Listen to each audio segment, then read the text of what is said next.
Hello నమస్తే people, Warangal to అయితే ఈరోజు డే 5 మార్నింగ్ లేచి ఫ్రెష్ అప్ అయి స్టార్ట్ అయినాం. ఒక 5 కిలోమీటర్స్ నడిచినాం. ఒక అన్న లిఫ్ట్ ఇచ్చిండు. అన్న టిఫిన్ దగ్గర అయితే ఆపిండు. టిఫిన్ చేసినాం, మనీ ఇస్తా అని అంటే అన్న అయితే వద్దన్నాడు. అన్ననైతే పే చేసిండు. తర్వాత మనల్ని జబల్పూర్ ఎక్స్ రోడ్ దగ్గర అయితే దించిండు.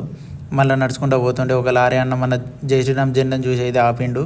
ఎక్కడికి పోతున్నారని అడిగి మేము అయితే పోతున్నామని అయితే చెప్పినాం. తర్వాత అన్న అయితే రేవాకి 5 కిలోమీటర్ ముందు అయితే వేరే సైడ్ వెళ్తాడంట, మనల్ని డ్రాప్ చేస్తానని అన్నాడు. ఇక పోతుంటే ఒక 20 కిలోమీటర్స్ పోయాక వాళ్ళైతే స్నానం చేస్తా అని ఒక డాబా దగ్గర అయితే ఆపిల్లు. స్నానం చేసి వచ్చిళ్ళు. మళ్ళీ అయితే స్టార్ట్ అయినాం. ఇటు సైడ్ రోడ్ మాత్రం చాలా దారుణంగా ఉంది. ఒక 10 కిలోమీటర్స్ దాకా 50 కిలోమీటర్స్ పోయినాక దాబాలో లంచ్ చేసినాం. అట్లా అని వెళ్తుంటే ఈ కొండలెక్కి చూస్తే అయితే కైలాసగిరి కనపడుతుందంట. ఎట్ లాస్ట్కి మనం టోల్ ప్లాజాకి 5 కిలోమీటర్స్ ముందు అయితే దింపిండు. ఎందుకంటే వాళ్ళు వేరే సైడ్ పోతున్నారంట. మనం 5 కిలోమీటర్స్ నడిచినాం.